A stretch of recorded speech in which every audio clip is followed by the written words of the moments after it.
J'aimerais ça qu'on parle de ton émission Tribal. Oui. Ouais. Oui. Parce que, hey, il est super cool. À un moment donné, j'étais à l'hôtel, puis là, on allume la TV. Chris, t'es dedans, puis OK. t'es en train d'aller voir des tribus. Puis, Ouais. félicitations, parce que c'était vraiment cool, là, cette Merci. émission-là. Puis c'est ça, tu t'as fait cette émission-là pour montrer les êtres humains qu'est-ce qu'ils ont en commun, puis non, qu'est-ce qui les divise. Puis ça, c'est à travers le monde. Oui. Puis c'est des tribus que la plupart du temps, ils ont même pas eu de contact avec un être humain moderne. Tu sais. Ou très peu, disons. Ou très peu, Ouais. c'est ça. Ouais. Fait que ça, c'est comment faire cette expérience-là? Ben, Psychom que j'ai créé, ça a commencé par des voyages dans des communautés éloignées. OK. Puis ça m'a toujours... C'est ça qui m'a toujours intéressé, c'est... Oui, les humains sont différents, il y a différentes communautés. Culturellement. Ah ouais. Mais moi, j'ai toujours l'esprit de dire, oui, mais il faut collaborer ensemble de toute façon. Tu sais, on partage la même planète, on partage les mêmes villes, on partage les mêmes quartiers. Fait que on peut pas se diviser à cause de ça. Faut trouver des éléments qu'on a de commun. Bon, moi, ça a toujours été ça. Qu'est-ce qu'on a de commun? Quel outil on a en commun? Parce qu'on va bâtir des relations avec ces éléments-là communs. Fait que je me suis dit, OK, je vais aller dans les communautés les plus différentes de moi possible, puis je vais essayer de voir, de lire qu'est-ce qu'il y a de commun. Et donc, ça a parti comme ça, Puis j'ai continué à faire des voyages, j'ai commencé à filmer ce que j'ai fait. Puis après ça a évolué finalement en cette émission-là. Puis on a fait 8 émissions dans 8 communautés. Puis c'est toujours de montrer la première approche, comment tu crées une relation, même si tu n'as pas une langue commune. Ça joue principalement sur des variables non verbales. Puis je voulais expliquer aux gens comment je fais, tu sais, à quoi je pense, qu'est-ce qu'il faut regarder. Parce que c'est ça les éléments qu'on a de commun. Puis ce que je voulais démontrer, c'est peu importe, on est différents, ils m'attendent pas, y a pas, tu sais, c'est pas stagé, là, tu sais, les approches.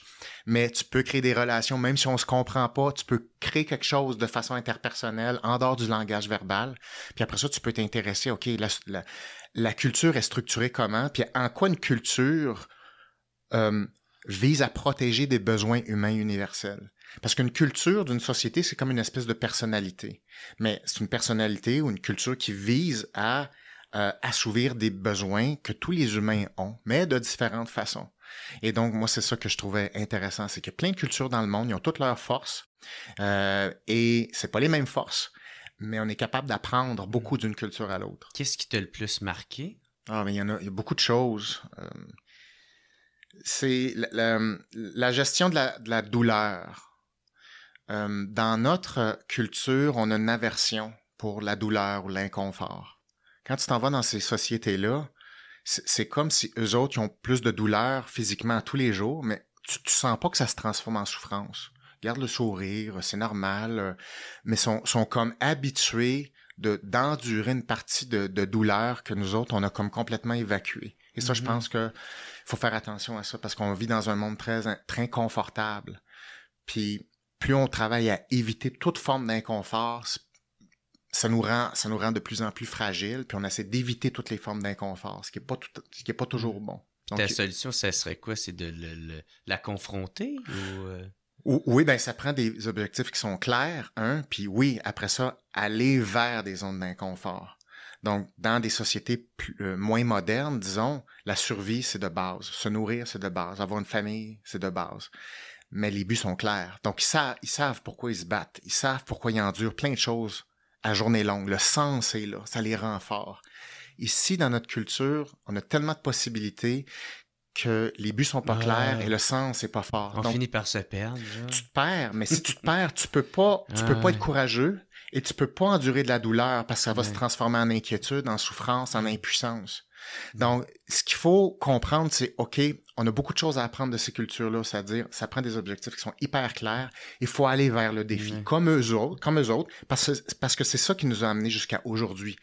Mais là, on est peut-être un peu trop confortable et nos buts sont pas assez clairs. Donc, c'est parce qu'il y a trop de choix pour des balises d'orientation qu'on a dans notre tête. Tu sais, l'événement que je veux créer là, en vrai au Palais des Congrès, tout ça, un des centres de la discussion, c'est comment tu choisis une voie dans ta vie.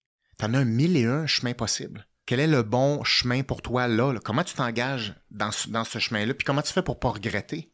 Dans la vie, les chemins que tu empruntes, c'est ça. comment tu empruntes un chemin et tu construis quelque chose qui est bon pour toi. C'est cette habileté-là qu'il faut réussir à faire. Et selon moi, ça, c'est la prochaine survie. Quel chemin tu choisis? Comment tu t'engages pour réussir ce chemin-là? Versus magasiner tes chemins pendant que le temps passe. Puis jamais avancer. Puis Parce moins que tu fais t'avances. faire du surplace. Et tu reviens à ton point de départ. Ah ouais. Tu essaies quelque chose, tu le regrettes, tu reviens. Puis là, c'est comme, le temps passe, t'es 10 ans plus tard, ta vie n'a pas avancé. Le temps, c'est pas infini, là. C'est dangereux, ça, perdre son temps. Il n'y a pas de cours pour faire ça. Comment tu t'organises dans tes prochaines étapes de vie à prendre? Il n'y a pas de cours pour faire ça. C'est un gros problème, selon moi. Puis, tu me demandais où va Psychom, ma compagnie? Essayer de tenter de régler ou d'améliorer ce problème-là. Comment tu construis tes prochaines étapes dans ta vie. Ça, c'est vraiment la contribution que je vais avoir dans Psychom, moi puis mon équipe. Ah, très cool. Puis si on en revient avec les tribus, justement, avec ton émission tribale, Oui. tu sais, c'est pas juste d'aller voir des tribus, c'est... T'es dans le jungle, faut que tu te rendes là avec ton caméraman, puis tu vis carrément dans le jungle. Fait qu'il y a du survivalisme là-dedans. Là. Oui, puis ça fait partie de ce que j'aime, parce que si tu veux, mettons, comprendre une autre personne, faut que tu te pratiques à vivre ce que cette personne-là vit. Ses conditions, là, c'est ben ça. Oui, tu peux pas arriver comme spectateur, vouloir connecter avec une personne, puis tu gardes ta zone de confort à toi, dans son milieu. C'est comme, non, c'est irrespectueux. Tu t'en vas les déranger, parce que carrément, je m'en vais les déranger. C'est comme, bonjour, j'arrive chez vous. C'est comme, OK, t'as-tu quelque chose en échange? Oui, j'ai des cadeaux pour montrer que je veux contribuer. OK, je viens pas chercher quelque chose, je viens amener quelque chose.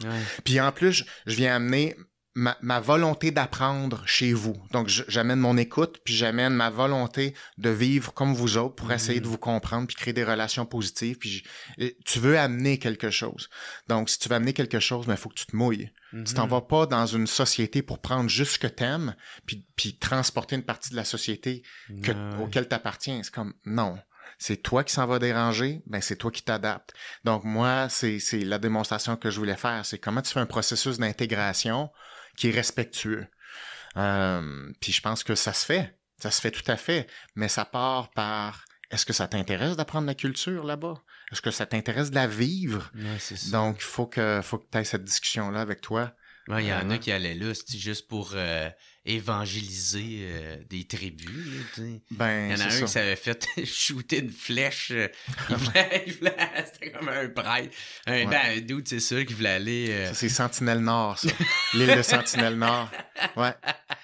C'est ça. Fait que, tu sais, une culture a son système de défense, comme une personnalité, un système de défense. Comme par exemple, moi, je peux pas juste te dire quoi faire là, dans la vie parce que ta tête, ton cerveau va protéger ta tribu de neurones internes. Même chose quand tu arrives dans une culture, la culture va protéger la culture. Fait faut que tu l'écoutes en premier, puis faut que tu t'adaptes en premier. Puis après ça, tu peux avoir une interaction. Ben, c'est ça. Puis aussi, y a-tu des fois est-ce qu'il y en a qui étaient hostiles? Dans l'émission, non, mais j'en ai fait une cinquantaine de communautés comme ça un peu partout dans le monde. C'est arrivé, oui, où le lien a été vraiment difficile dès le début, là. Parce que il y avait une mauvaise perception de moi dès le début. Parce que t'es blanc? Ouais. Parce qu'ils ont eu des mauvaises expériences avant. Aussi, j'ai fait certaines erreurs, comme j'étais dans Papouasie-Nouvelle-Guinée, à un moment donné, je faisais un documentaire sur les rituels cachés cannibales. Donc là, moi, j'étais là, puis je posais des questions de même. Là, c'est comme, ouais, le cannibalisme, ça marche comment chez vous? Puis je suis comme, non, ça existe pas. Fait que là, moi, j'arrêtais pas d'écœurer tout le monde avec ça. Fait que j'avais pas compris que faut pas le dire comme ça. Puis tu peux pas l'aborder comme ça. Fait qu'à un moment donné, j'ai senti que j'étais comme pas trop le bienvenu, là, puis il fallait que je m'en aille assez rapidement, là, parce que je me faisais observer pendant la nuit. Quand je dormais, je sentais qu'il y avait du monde qui tournait, qui me surveillait. Fait que j'étais pas très bien, là. Mais c'est parce que j'ai fait des erreurs, tu sais, aussi. C'est un thème délicat, puis je l'ai mal pesé, si je peux dire. Donc, ouais, ça arrive des fois. C'est quoi tu penses qui préparait à t'arriver si tu t'en allais pas? Je sais pas, tu sais, je veux pas rendre ça spectaculaire, ça y est, il m'aurait tué. Mais c'est juste, j'aimais pas le climat, tu sais, j'aimais pas ça. C'est très isolé, puis, tu sais, peu importe, quand t'arrives dans une communauté comme ça, éloignée, ton système de défense, c'est tes relations. Faut que tu sois protégé par le système hiérarchique en place dans la communauté. Ouais, faut que tu te fasses aimer du chef, là, du leader. Parce que même si tu peux te battre, même si tu as des armes, c'est zéro. Faut que tu te fasses aimer du chef, faut que tu sois soutenu. Mais là, je sentais pas que j'avais assez de prise au niveau relationnel puis sur le plan hiérarchique, donc j'étais pas bien, là, tu sais. Puis j'ai un bon instinct, fait que quand je me sens comme ça, c'est comme, c'est pas bon, là, tu sais.